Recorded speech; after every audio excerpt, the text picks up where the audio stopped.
पड़ता बड़े कष्ट के साथ। इसीलिए साजोबाई ने कहा 84 भुगती घनी बहुत सही जम मार। जम की मार भी जितने बार हम जन्म लिए, जितने बार शरीर त्यागे, जम की मार खा करके ही शरीर त्यागना पड़ा। ये इसी को आवागमन का कष्ट हम लोगों के परमाराध्य गुरुदेव ने कहा कि आवागमन सम दुख दूजा है नहीं जग में कोई।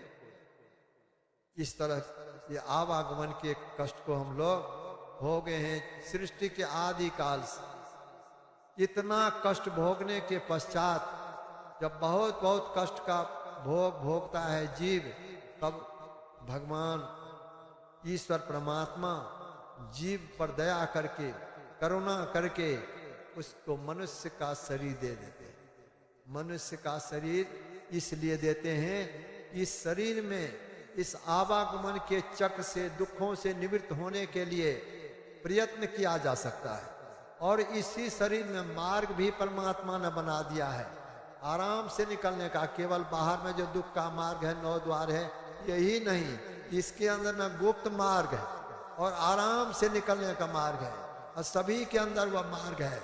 लेकिन उस मार्ग को बिन दया संतन की में ही जानना, उस राह को हुआ नहीं, होता नहीं और हो ना रहा है। बिना संसदुर के उस मार्ग को कोई नहीं जान सकता। तो भगवान श्री राम ने यही समझाया था, यह मनुष्य शरीर जो आप लोगों को मिला है, बहुत भाग्य से मिला है, क्योंकि ऐसा दुर्लभ, ऐसा शरीर और कोई शरीर नहीं। नर समान नहीं कवनी उदेही, जीव चराचर जाचर। मनुष्य शरीर के समान और कोई शरीर नहीं। उसकी विशेषता के संबंध में आप सुन रहे थे। केवल मनुष्य शरीर में 3 ओर जाने का मार्ग परमात्मा ने बनाया। 3 ओर। अब जिस ओर आप जाना चाहें, जिस ओर जाना चाहें, 3 ओर। अगर आप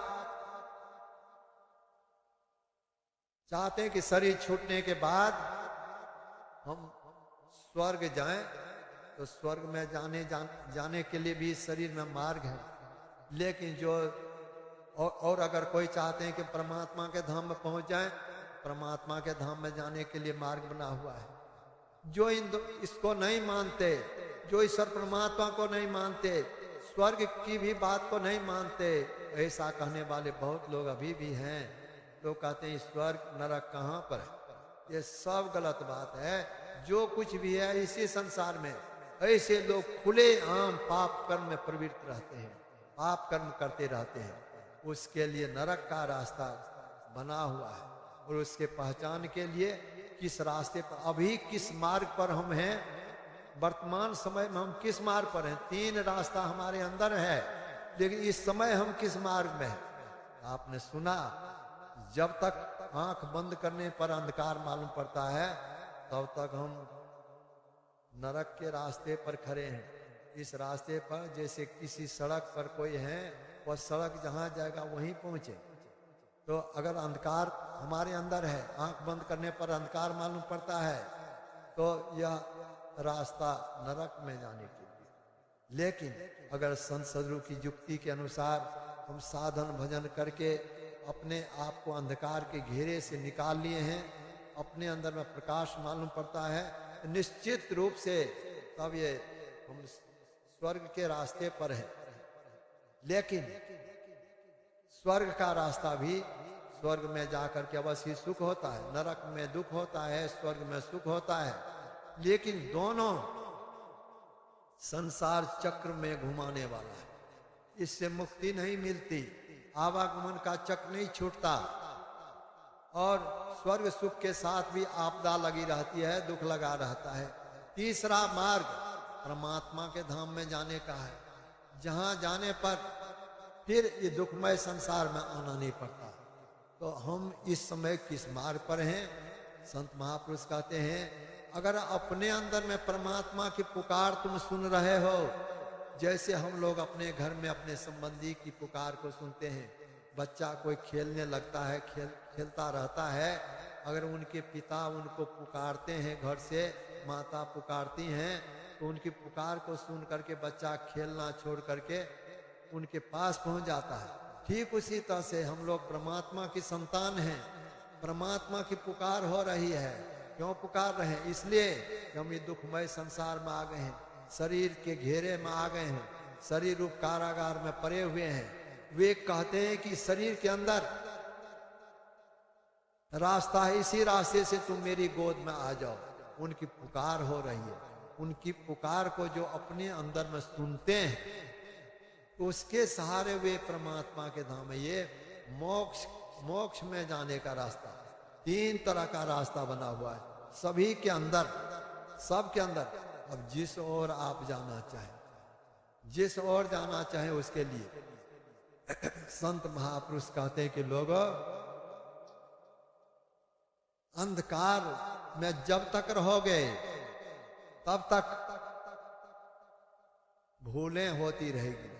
जैसा कि संत राधा स्वामी साहब ने कहा, इस नगरी में तिमिर समाना, भूल भरम हर बार, खोज करो अंतर उजियारी, छोड़ चलो नौ द्वार। जब तक अंधकार में रहोगे भूलें होती रहेगी, भरम होता रहेगा, जो नहीं करने का वह करते रहोगे, ज्ञान की बात सुनोगे लेकिन उस पर स्थिर नहीं रह पाओगे।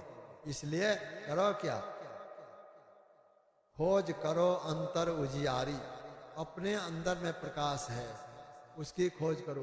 गोस्वामी तुलसीदास जी महाराज ने कहा, अगर इसकी खोज नहीं करते हो, अगर इस जीवन काल में अनमोल शरीर जो परमात्मा ने तुम्हें दिया है, इस मनुष्य शरीर को पाकर अगर अपने अंदर के प्रकाश की खोज नहीं की, अंत में होगा क्या? उन्होंने लिखा, कहा, जब लग नहीं निज हृदय प्रकाश, और विषय आस मन माही, तुलसीदास तब लग जग जोनी, भ्रम सुख सपने हो नाही।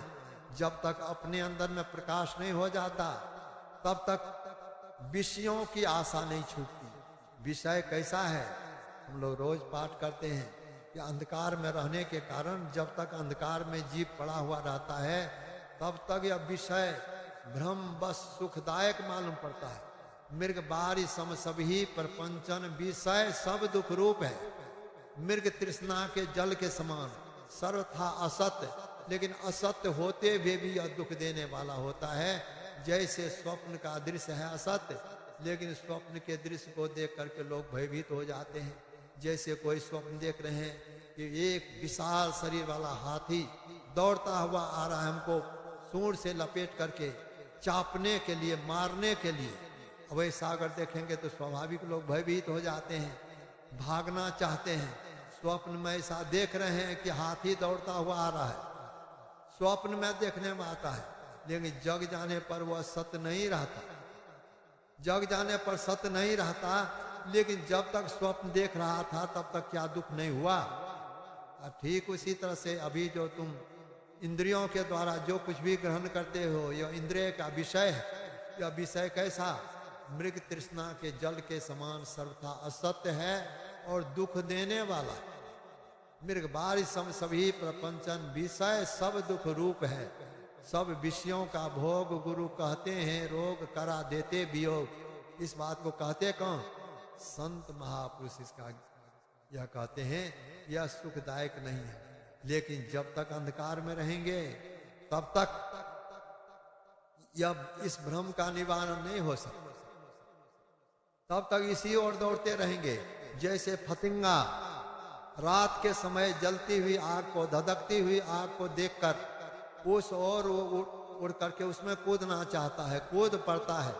लेकिन जरा सोचिए, पहले तो उसकी इच्छा होती है कि हम आग के पास जाए, किस लिए? उसमें जाने पर हमें सुख मिलेगा। लेकिन आग में जब कूद पड़ता तो उससे सुख नहीं मिलता, उसकी जान जाती है, उसे जीवित जलना पड़ता है। ठीक उसी तरह से संसार का विषय है। यह विषय सुखदायक तब तक मालूम पड़ता रहेगा जब तक हम अंधकार में। इसीलिए गोस्वामी तुलसीदास जी महाराज ने कहा कि इस दुख से उबरने के लिए इस मनुष्य शरीर में ही अंधकार से निकलने के लिए प्रयत्न किया जा सकता है। अंधकार से निकलने का मार्ग इसी शरीर में है, जिस शरीर में हम कैदी की तरह पड़े हुए हैं। जैसे कैद में कैदी रहता है, उसी तरह से शरीर रूप कारागार में हम लोग पड़े हुए हैं, इससे अपने आप निकल नहीं पाते। अब कब से हैं इसमें? जब से यह संसार है तब से शरीर रूप कारागार में है। संत महापुरुष कहते हैं कि एक शरीर छूटता है, लेकिन एक ही शरीर अगर रहता तब तो जीव इस शरीर रूप कारागार से मुक्त हो जाता। लेकिन एक ही शरीर के अंदर जीव नहीं है, 5 शरीरों के अंदर है। स्थूल शरीर को हम लोग देखते हैं, इसके अंदर सूक्ष्म शरीर है, उसके भी अंदर कारण शरीर है, उसके अंदर महाकारण शरीर है। ये 4 जड़ शरीर हुआ, स्थूल, सूक्ष्म, कारण और महाकारण। 5वां चेतन शरीर। ये इतने शरीर जब तक नहीं छूटते तब तक जीव मुक्त नहीं हो पाता, तब तक जीव बंधन में रहता है। 4 शरीर के अंदर कुछ भी ज्ञान नहीं रहता, स्थूल, सूक्ष्म, कारण, महाकारण। 5वां शरीर में अवश्य ही अपनी पहचान, अपना ज्ञान हो जाता है कि उस समय भी चेतन का आवरण रहता है। सब शरीरों को पार कर जाने पर ही जीव हम प्रभु प्रभु हम एक ही होई, जैसा कि हम लोगों के परमाराज गुरुदेव ने कहा कि जीव तब बंधन से मुक्त हो जाता है, परमात्मा में जाकर के परमात्मा ही बन जाता है, सदा के लिए दुख का अंत हो जाता है। यह काम अपने दुख को दूर करने का, अपने दुख को अंत करने का काम केवल इसी मनुष्य शरीर में किया जा सकता है। अन्य शरीरधारी को यह ज्ञान कहाँ? परमात्मा ने शरीर में मोक्ष का द्वार भी बतलाया। साधन धाम मोक्ष कर द्वारा, सब तरह का साधन इस शरीर में कर सकते हैं। मोक्ष का दरवाजा इस शरीर में बना हुआ है। ऐसे अनमोल शरीर को पाकर अगर हम अपने आप को बंधन से मुक्त करने का प्रयत्न नहीं करते, तब तो गोस्वामी जी ने लिखा कि बड़े भाग मानुष तन पावा, सुर दुर्लभ सब ग्रंथ ही गावा, साधन धाम मोक्ष कर द्वारा, पाए न जय परलोक समारा, सो परत्र दुख पावई, सिर धुनि धुनि पछताए, काल ही कर्म ही ईश्वर ही मिथ्या दोष लगा। अंतिम में वे काल को, काल मतलब समय, समय को दोष देते हैं कि हमको समय नहीं मिला, परमात्मा की भक्ति करने के लिए हमको समय नहीं मिला। कर्म को दोष देते हैं, हमारे कर्म में लिखा हुआ नहीं था इसीलिए नहीं कर पाए। ईश्वर परमात्मा को भी दोष देने से नहीं चूकते कि परमात्मा की कृपा नहीं हुई, कृपा होती तो हम परमात्मा की भक्ति करते, हम बंधन से मुक्त हो जाते। लेकिन गोस्वामी जी कहते मिथ्या दोष लगाए, झूठ मूठ का दोष, काल को दोष, कर्म को दोष, परमात्मा को दोष, ये झूठ मूठ का दोष। परमात्मा की तो बड़ी कृपा हुई है, मनुष्य शरीर हम लोगों को दिया है, इसीलिए दिया है, विषयों के भोग के लिए नहीं।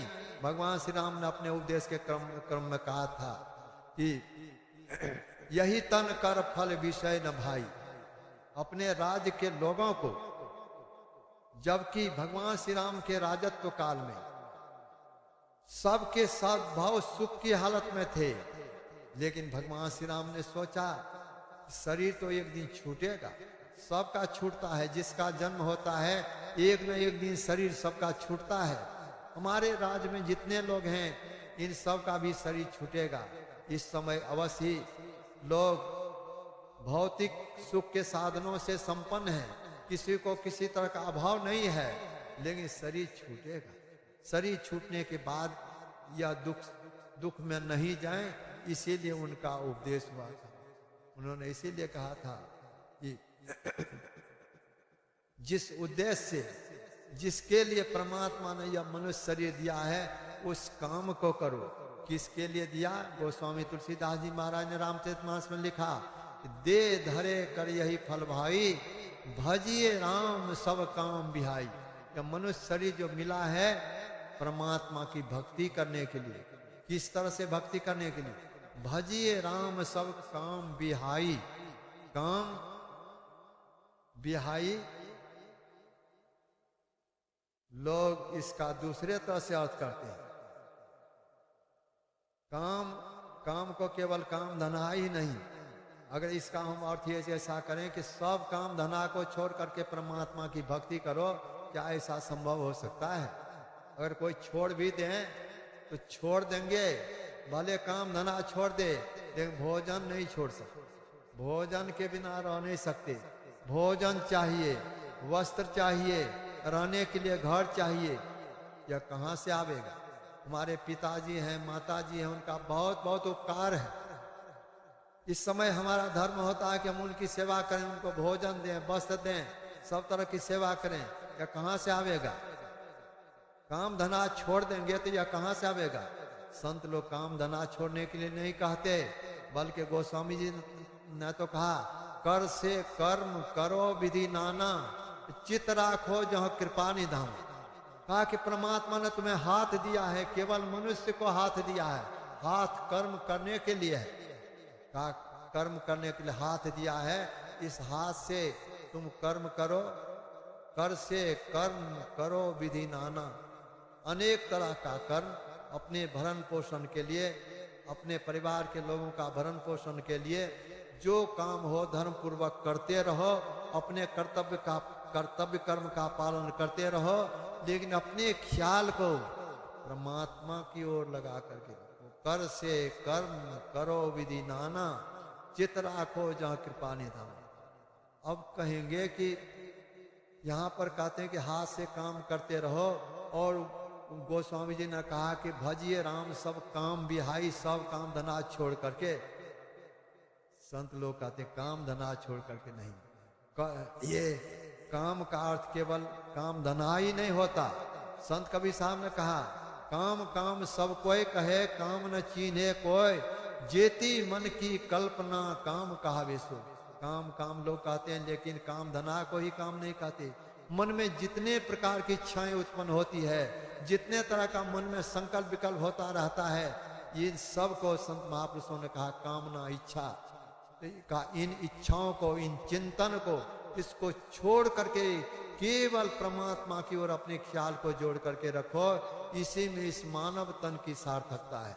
संसार के कार्यों को करते हुए तब सब इच्छाओं को छोड़ करके रखें, मतलब कर्तव्य कर्म को करने के लिए मना ही नहीं। संत लोग कहते कर्तव्य कर्म को करते रहो और मन में ख्याल बना करके रखो, यह शरीर सब दिन नहीं रहे, छूटेगा। इस जीवन में अगर परमात्मा की भक्ति हम नहीं करेंगे, यह शरीर जो परमात्मा ने हमें दिया है फिर बारंबार नहीं मिलेगा। जैसा कि संत गुरु नानक साहब ने कहा, नहीं ऐसो जन्म बारंबार, का जानी कछु पुण्य प्रगट्यो तेरो मानु का अवतार। घटत छिन छिन बढ़त पल पल जात न लागत बार, वृक्ष ते फल टूटी पड़ी है बहुरी न लागत डार। काम क्रोध वैर वाले संहार तन को विषम एरी धार, बेड़ा बांधो सुरत का चढ़ उतरो भव जल पार। इस तरह से कहा कि नहीं ऐसो जन्म बारंबार, मनुष्य शरीर जब मिला है, या मनुष्य शरीर बारंबार अपने आप नहीं मिलता।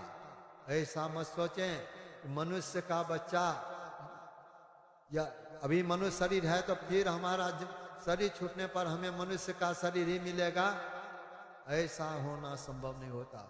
इसी जीव को विविध, या इस जीव को, शरीर जीवात्मा को विविध शरीर धारण करना पड़ता है। अब जैसा हम बनावें, जिस तरह का संस्कार डालेंगे, वैसा अंतमति सो गति। जिस तरह का हम काम करते हैं, अंतिम में वैसा ही स्मरण होता है। देहावसान समय चित्ते यदि यदि विभावियेत तत्दे भवे जीव इत्येवं जन्म कारणं। देह त्याग के समय जीव जो जो भावना करता है, वही उसके आगे के जन्म का कारण होता है। तो इस अभी मनुष्य का शरीर प्राप्त है, अगर हम पाप कर्म में लिप्त हैं, अनेक तरह का पाप कर्म कर रहे हैं, दुराचार कर रहे हैं, अंतिम में हमारे मन में क्या भावना उत्पन्न होगी? परमात्मा की भक्ति का स्मरण नहीं होगा। जीवन काल में जैसे दिन भर जिस ख्याल में लोग रहते हैं, रात में सोने पर उसी तरह का स्वप्न होता है।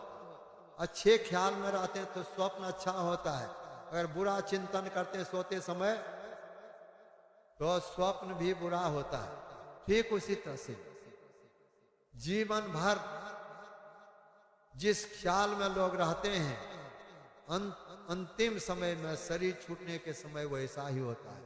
आप लोग जानते होंगे, सुने होंगे कि राजा भरत राजा थे, बड़े धर्मात्मा राजा थे। उनके मन में वैराग्य हुआ। उन्होंने सोचा कि राजभोग में ही सारा जीवन को नहीं गंवा देना चाहिए, तपस्या करनी चाहिए। अपना राज अपने पुत्र को सौंपकर जंगल चले गए ध्यान तपस्या करने के लिए। वहां वे तपस्या कर रहे थे। उसी क्रम में एक रोज एक हिरनी जल पीने के लिए गई और उसी अवसर पर सिंह की धार बहुत जोर की गर्जना सुन करके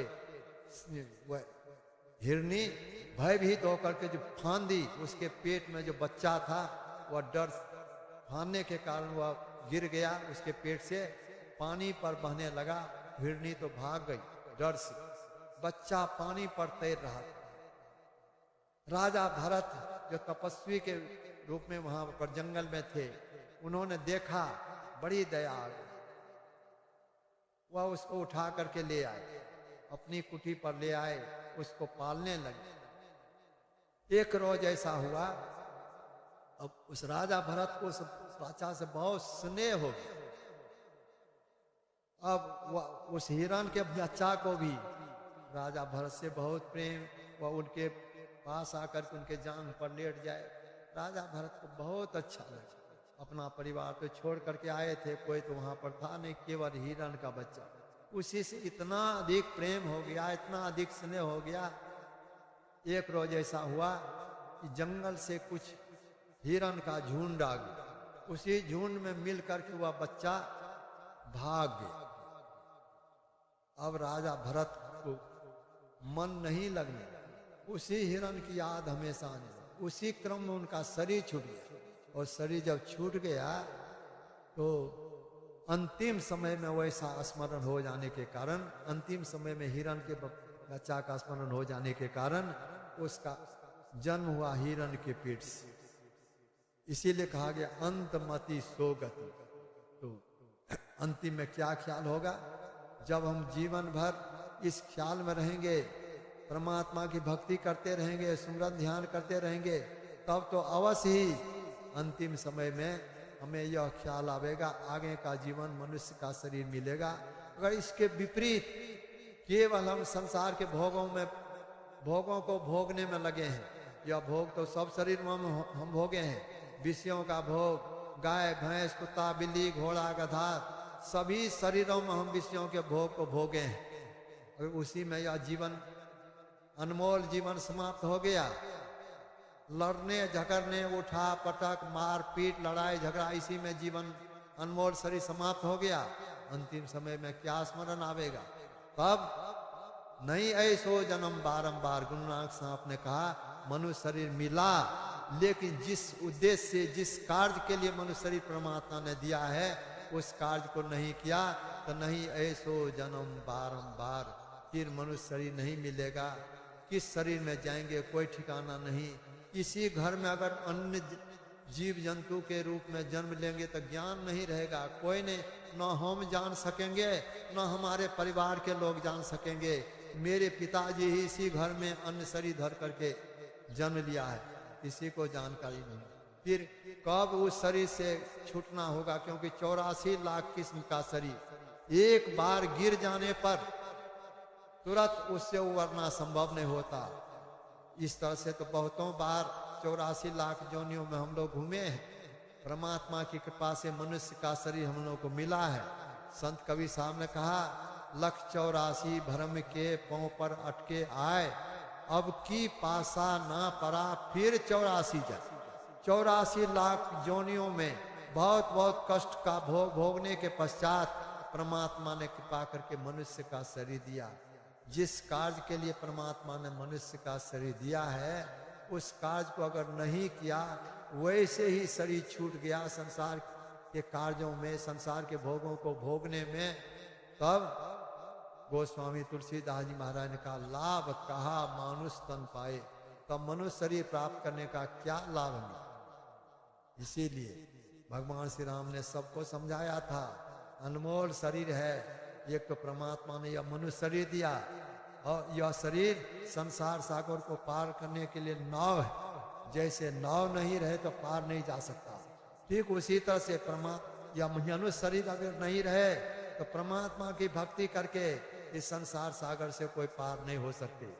तो यह शरीर मिला परमात्मा की कृपा से, और वे परमात्मा गुरु के रूप में, संत सदगुरु के रूप में वे ही आते हैं। जीव हित आप ही आवे, संत शरीर धर करके जो आते हैं संत के रूप में और भगवंत के रूप में, तो संत के रूप में, यद्यपि शरीर उनका हम लोगों की तरह था, हम लोगों के गुरु महाराज थे, शरीर तो हम लोगों की तरह था, लेकिन वे शरीर धारण किए हुए परमात्मा थे।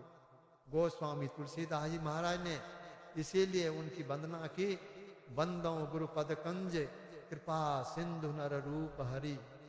मैं गुरु महाराज के चरण कमलों की वंदना करता हूँ, जो कृपा के समुद्र नर रूप में हपी हैं, जिनका वचन महामोह रूप अंधकार राशि को नाश करने के लिए सूर्य के किरण के समान, गुरु का वचन उसी तरह से होता है जिस तरह से सूर्य के किरण से कितना ही घोर अंधकार क्यों न हो, अंधकार समाप्त हो जाता है।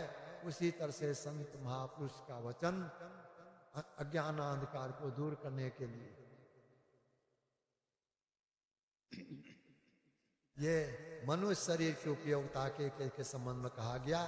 मनुष्य इसके मूल उद्देश्य को जाने के, अपने दुख को दूर करने के लिए परमात्मा की भक्ति करे, साथ ही इस संसार में जीने की कला भी सीखे। मनुष्य ही जीवन जीने की कला सीख करके अच्छी तरह से जीवन बिता सकते हैं। भगवान श्री राम ने यह करके दिखलाया, मनुष्य शरीर धारण करके दिखलाया कि मनुष्य को किस तरह से संसार में जीवन बिताना चाहिए। अपनी माता पिता की सेवा, समाज की सेवा, सबकी सेवा हो इस शरीर से, और अपने द्वारा लोगों का उपकार हो, अच्छी रहनी में रहें, पवित्र जीवन बितावें।